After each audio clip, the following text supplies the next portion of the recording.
Hi friends, and welcome to the last session of chapter number 6, that is combustion and flame. We have already discussed about the combustion flame. Now in this last lecture we are going to discuss about the fuel, its types, some of the basic things about how the ideal fuel should be, then the pollution that is created by all these types of fuel whichever we are using. So that is the content of the day. So let's start on with fuel. Welcome to Science by Harsha ma'am.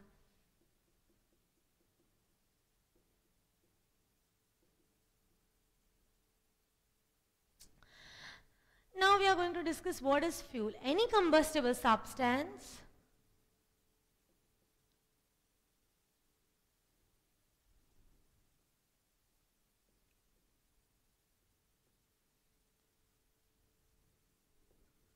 which produces in when it is burned, it is producing large amount of heat and light.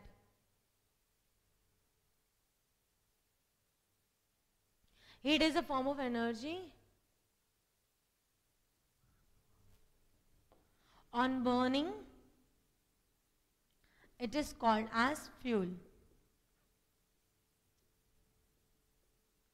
So whenever any particular substance, if it is burned and it is producing heat energy and light energy, then we can say that it is a fuel. You are knowing what is petroleum, it is a fuel. What is wood, it is a fuel. Coal, what is fuel? So all these things we have already studied. Coal, petroleum and all these things. Okay, so how natural gas, coal is in which form? Solid form. Petroleum in liquid, and the natural gas and all that is in gaseous form. So how many types is fuel divided? It is divided into 3 types. Either it is a solid fuel, or it is the liquid fuel, or it is the gaseous fuel. So fuel is basically categorized into 3 parts: solid, liquid or gaseous. Right, now we'll discuss about the various 3 types of fuels. Solid fuel, so any combustible substance is solid at room temperature, like coke, carbon, that is coke that is containing carbon, and you are knowing that it is containing about 90% of the carbon. So any combustible substance which is solid at room temperature, that is called as solid fuel. What are the examples of it? Example of it is coal, then wood, then dung cake. All these are examples of solid fuel. So what is solid fuel? Any substance which is solid at room temperature. If we talk about the room temperature, then it is solid, so it is called as solid fuel. It is generally containing mainly carbon, and its examples are coal, then another example is wood, then dung cake. No need to remember more, just 2 or 3 examples are enough. Then comes liquid fuels. So there are some volatile liquids which produce vapor, and that is called as liquid fuel.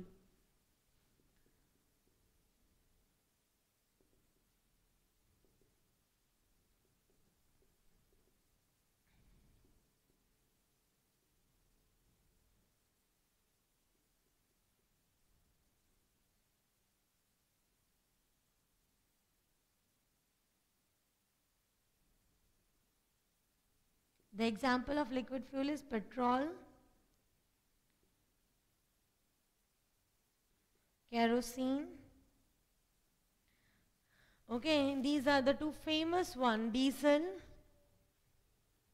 you can remember just 2 or 3, that's more than enough.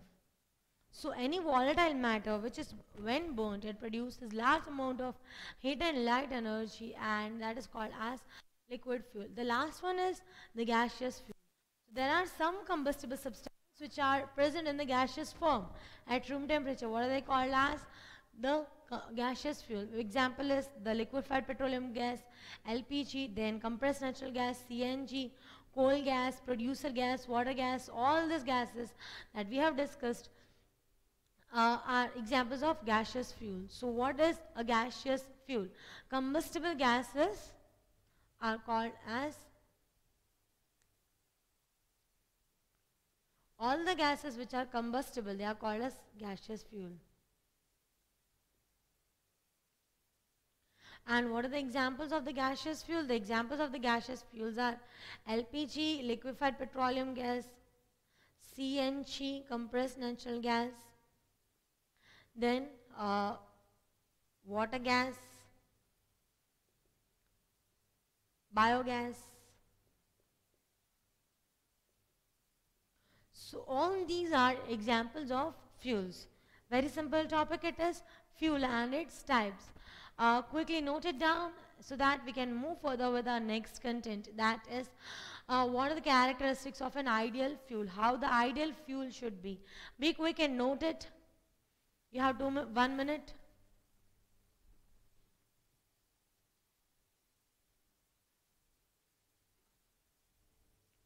Be quick and note it.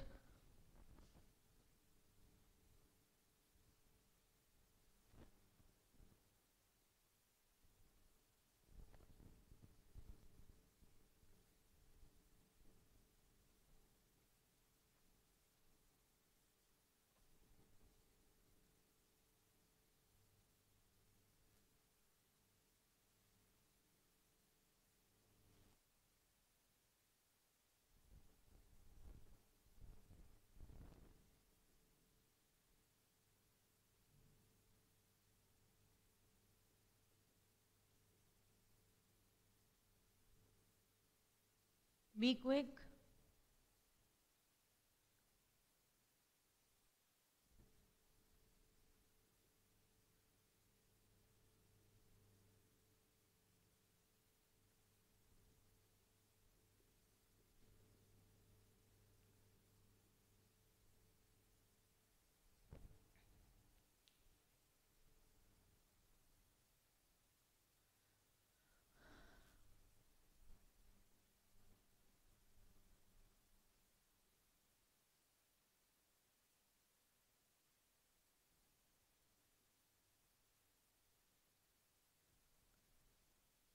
Last 30 seconds after that, we'll start with characteristics of fuel.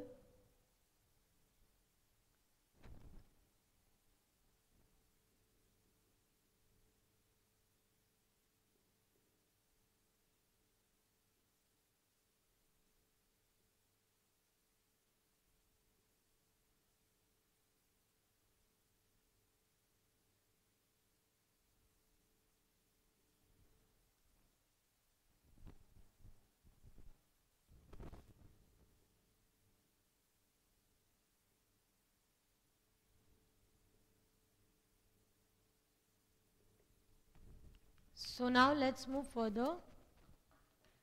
The next particular content, that is how ideal fuel should be.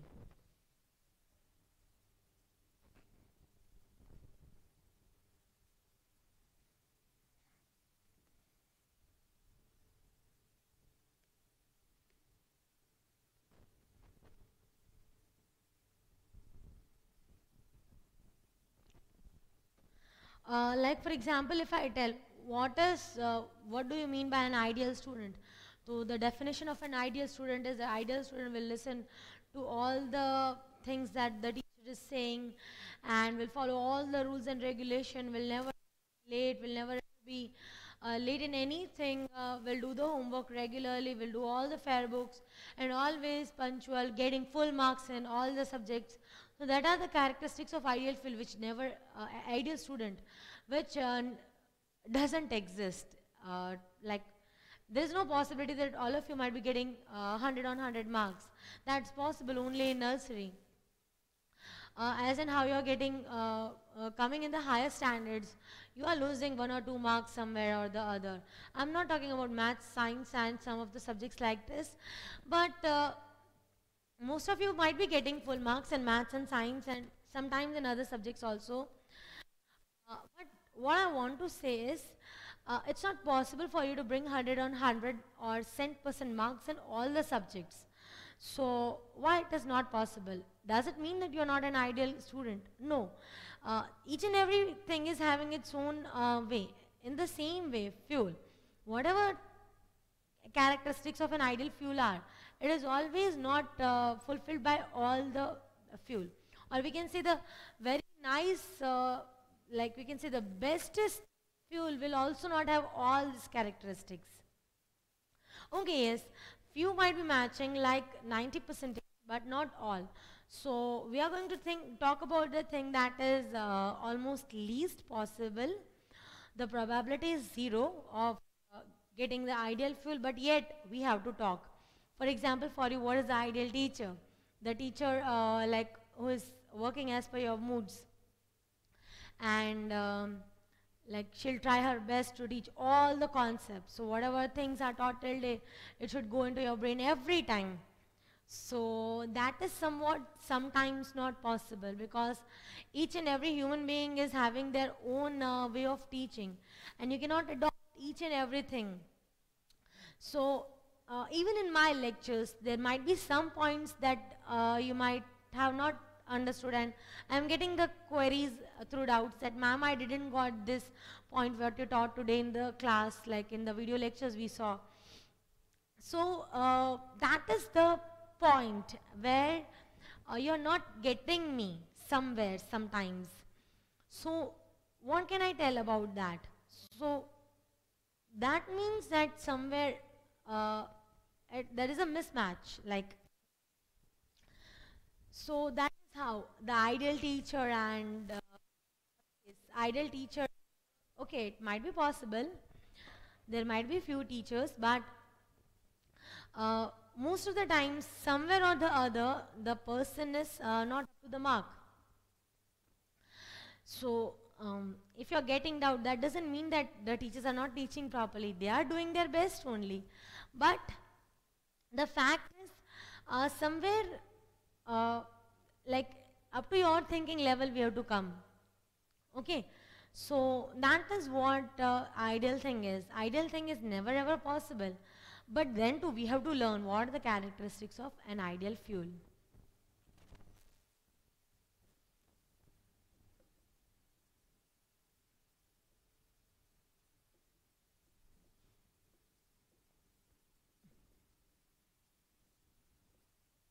There are few characteristics. The very first characteristic is it should be cheap. So that if it's costly, no, then it becomes very difficult for us to get it, and easily available. It should be easily available to us. The next thing is it should burn at moderate rate.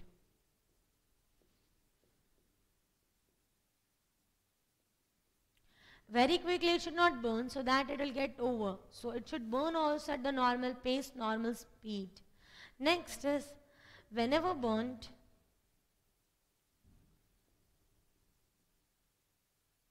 it should not produce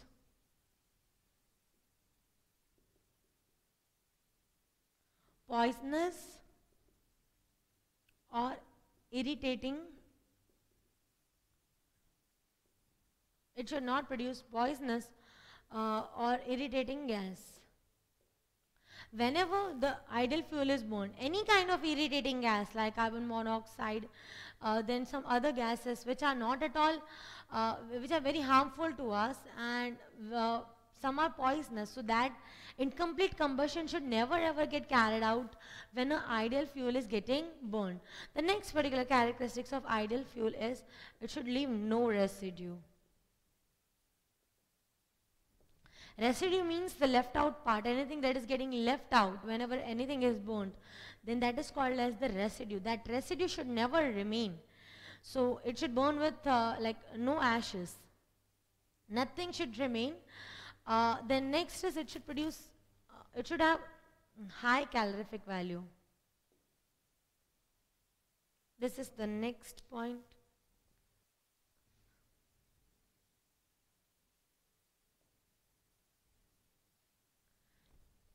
It should have high calorific value.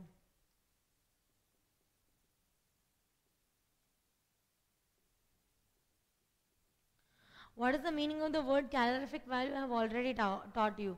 Amount of heat energy that is produced whenever any substance is getting burned. That is called as its calorific value.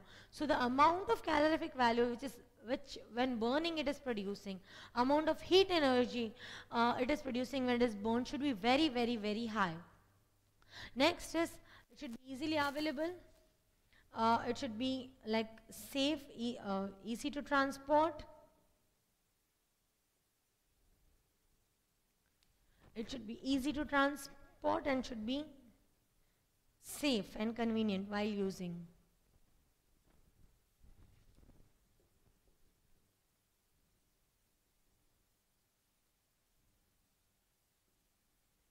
And it should be safe and convenient while using. And the last point is ignition temperature should be slightly above the room temperature.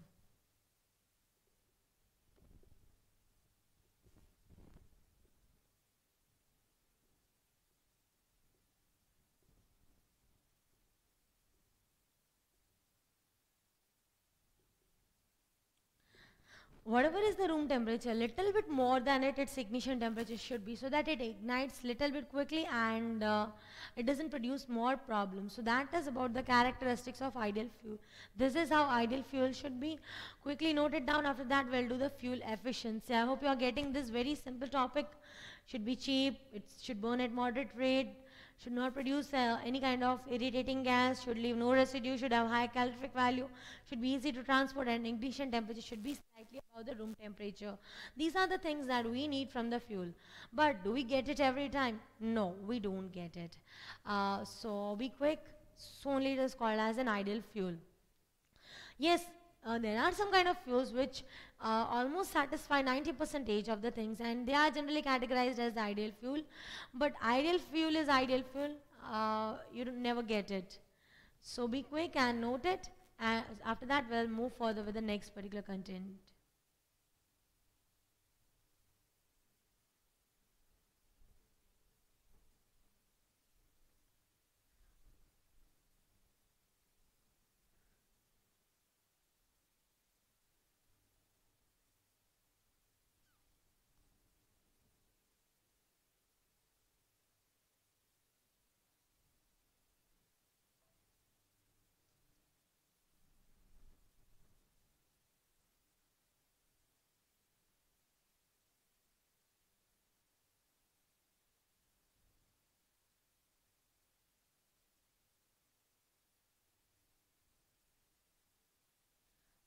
Be quick in noting so that we can move further.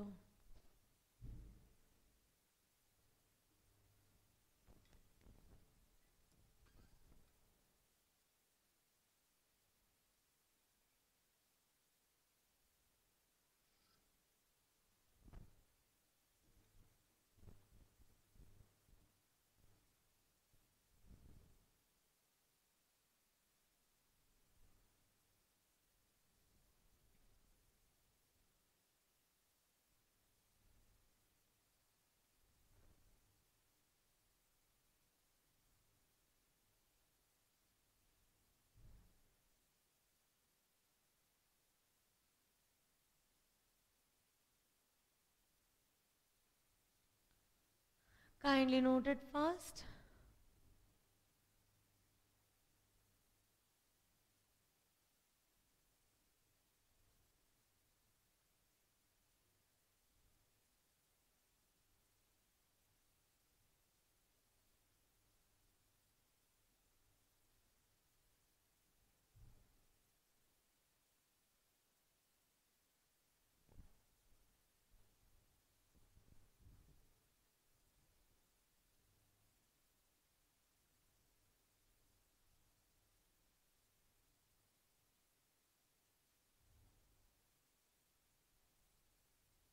Okay. Now let's move further.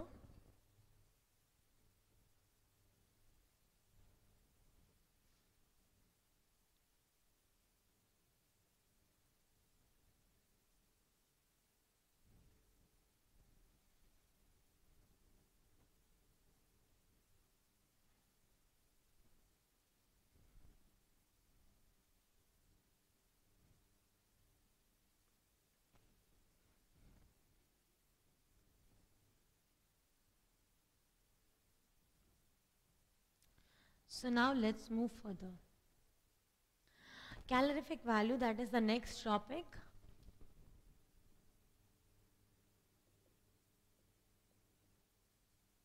We already know, we already have studied the definition, that is the amount of heat energy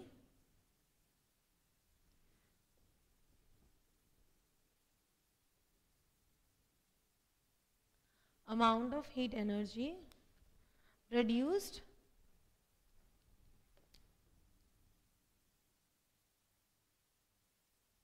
on burning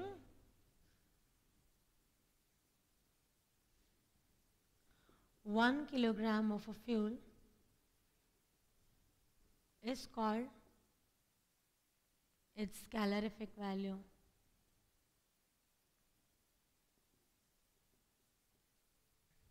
And so only calorific value is measured in either kilojoule per gram or kilojoule per kilogram.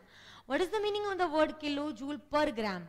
That means that when you are burning 1 gram of any substance, how many amount of energy you are getting? Kilojoule per kilogram means when you are burning 1 kilogram of any substance, how much amount of energy you are getting. So it's generally measured in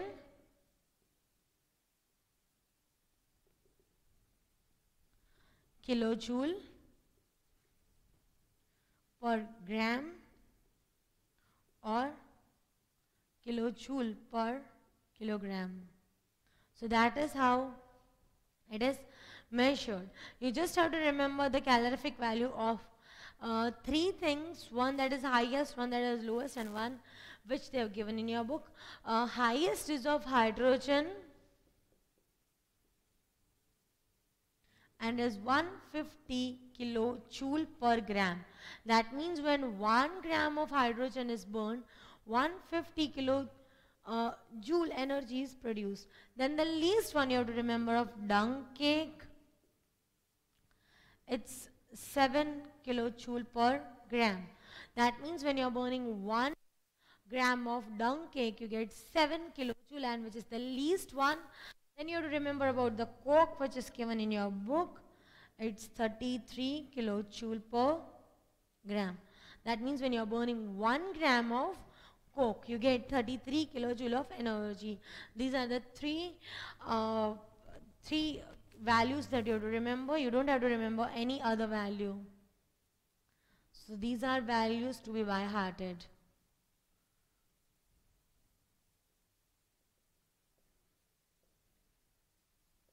You have to by-heart these values. Okay. Quick note this content. Then we'll move further on the pollution part. Be quick in noting this.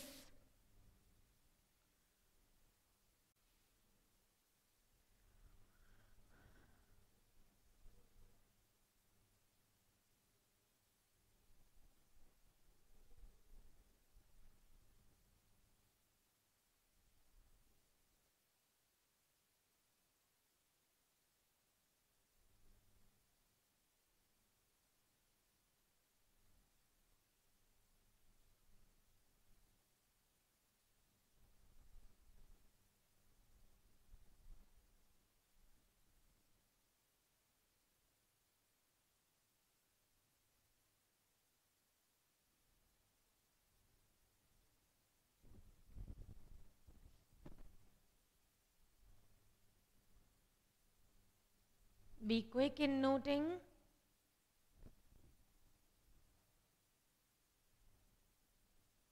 So I hope that you have noted, and now we'll move further with the next particular topic, that is the pollution which is caused by burning these fuels. So some of the part we have already discussed in chapter number 5, but because it is again there in chapter number 6, we need to discuss all the points that are given over here. So we are going to talk about the pollution and pollution related problems.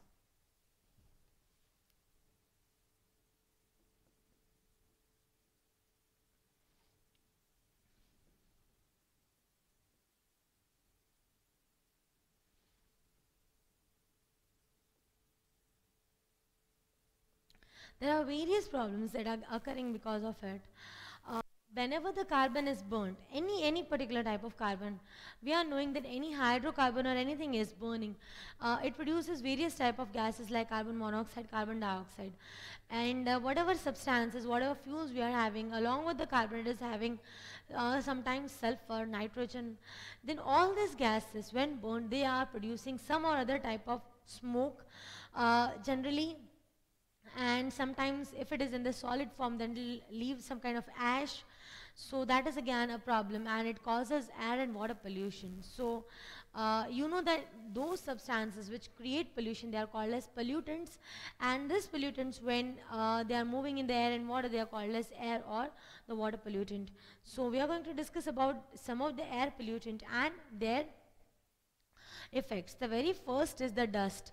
You already know that dust is having many type of, whenever inhaled any dust, you know that ultimately the person sneezes and it is having some of the other kind of allergy. So let us discuss about the air pollutant and its effects.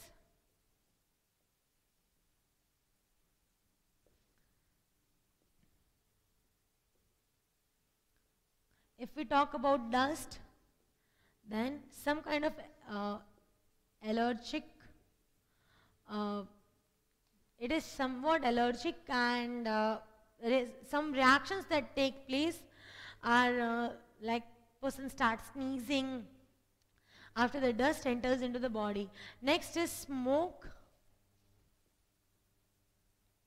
that is coming out.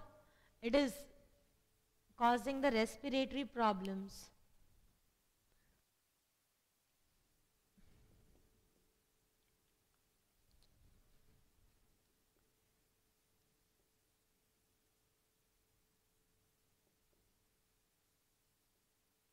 So because of smoke, what will happen? The respiratory problem will be happening. Then comes carbon monoxide and carbon dioxide. First, carbon monoxide. You already know that the carbon monoxide, it is generally the poisonous gas, and when it combines with oxygen, it will not allow the blood vessels it will combine with the oxygen of the blood and not allow to carry the oxygen further in all the parts of the body. And this is how carbon monoxide is very dangerous gas. So it is also, person will have the suffocation, so that is ultimately a respiratory problem that may even lead to death.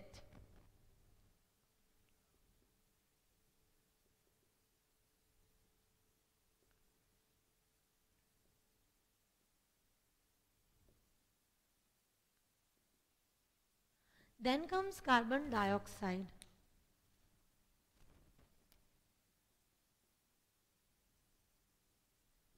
One of the major problem that is with carbon dioxide is the greenhouse effect. You already know and you have already studied about the greenhouse effect in your lower standards, but we are going to discuss about that greenhouse effect in detail in today's lecture because it is there in your book, right? Then comes the oxides of sulfur.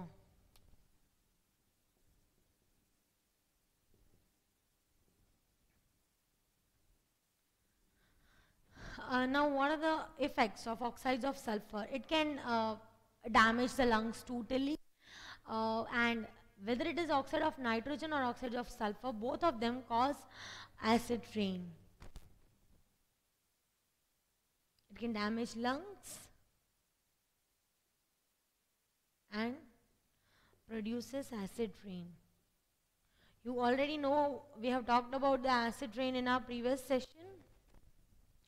Then comes oxides of nitrogen. This is the last air pollutant that is discussed in your book, otherwise the list is big, which you'll study in chapter number 18. You're having more number of air pollutants in chapter number 18. If at all nitrogen oxide is inhaled, then it may cause lung congestion. That means ultimately it means the same, that is it will damage lungs and produces acid rain, because nitrogen oxides also, they produce acid rain. So these are the air pollutants and these are the effects. Kindly note it down. After that, we'll start with greenhouse effect. I'm giving you exactly 1 minute time to note it. After that, we'll start with greenhouse effect. Be quick.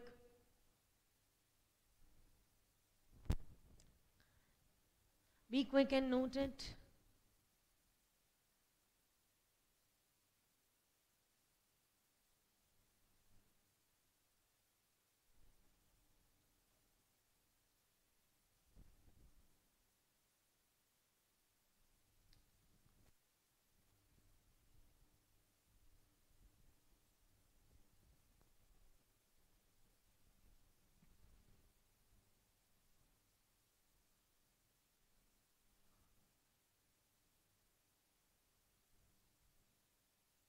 Be quickly and note it.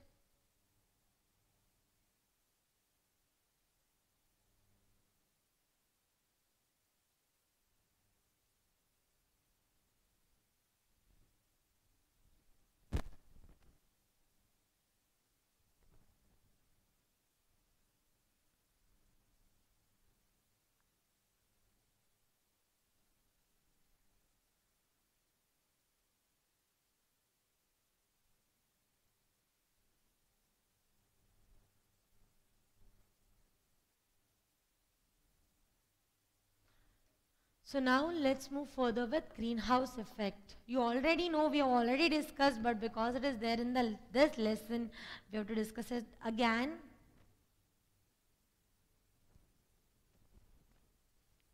Greenhouse effect.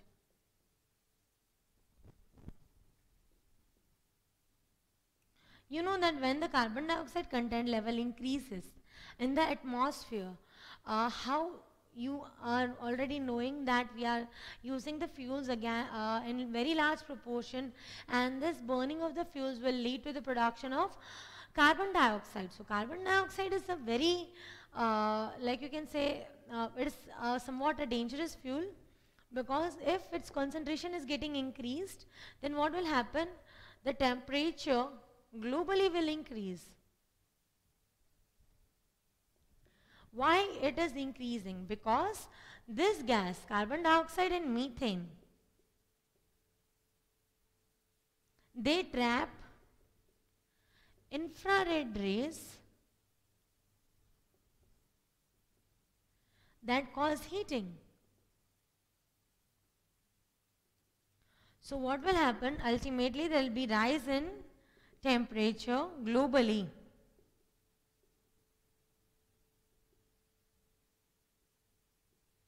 Which results into global warming.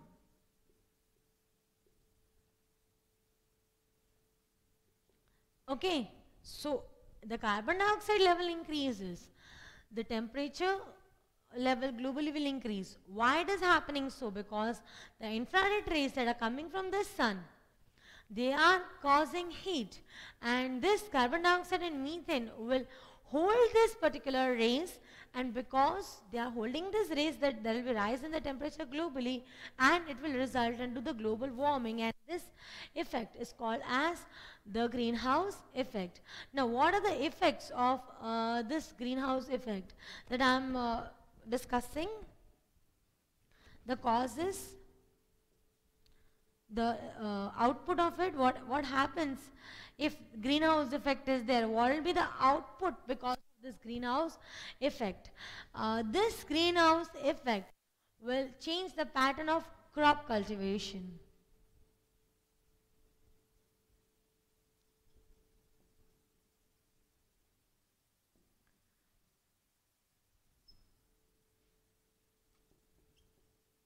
The crop cultivation pattern will change if at all the greenhouse effect is there. Next is it will affect the monsoon rain.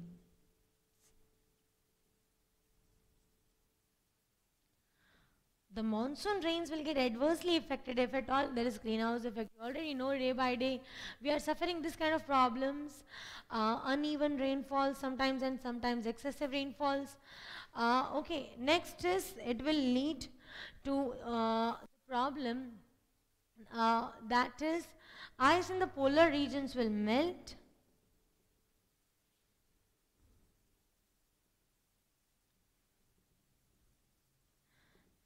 and whatever are the low-lying areas, they will get submerged totally. Okay.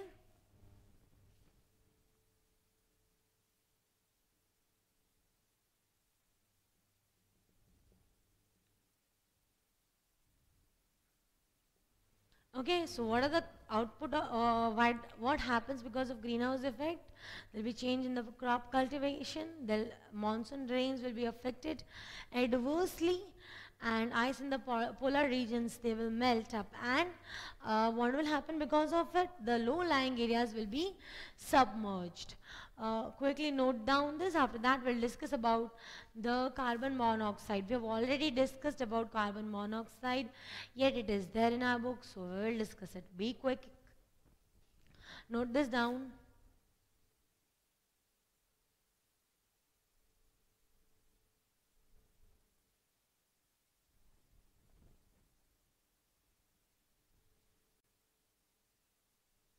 I'm giving you 1 minute time.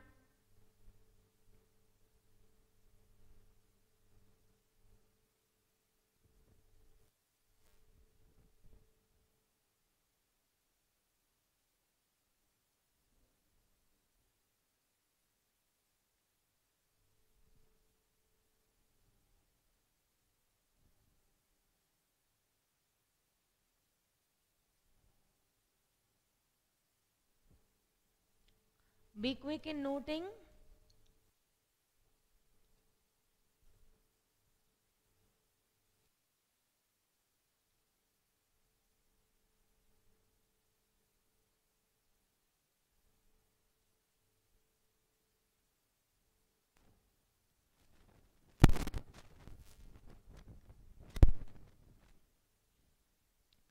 After you note, we'll start on with how is carbon monoxide harmful.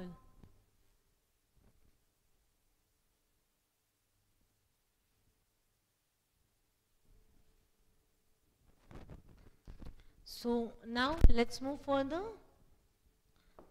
with carbon monoxide. We already discussed about it in the last chapter, pollution related problems, but as an how I'm saying, it is a part that is given over here, so we need to do it. Carbon monoxide, you are already knowing, it is the most dangerous gas, because carbon monoxide, when it is inhaled by any person, it will combine with the hemoglobin of the blood, and when it is combining with the hemoglobin of the blood, it will form carboxyhemoglobin. Now what is that carboxyhemoglobin? It is the hemoglobin that is containing carbon dioxide, carbon monoxide inside it, so that will not be able to carry oxygen, and there will be deficiency of oxygen, and this deficiency of oxygen will lead to suffocation, and sometimes it may also lead to death. I hope that you are clear with this, and we had already discussed that in a closed room, whenever anything is burned, we had a talk that in the olden days people used to burn the wood and everything inside the room, and that is called as agniti in the at cold places still. People are doing it. It is not advisable to keep the rooms packed. In the closed room, it is not advisable to do that. Why? Because all the oxygen will be taken away, and people will have have to inhale carbon monoxide. It's ultimately a problem. Then the next particular topic is acid rain. Again, if I talk about acid rain, we have already discussed about acid rain in detail. That is the rainwater plus the oxides of nitrogen and sulfur.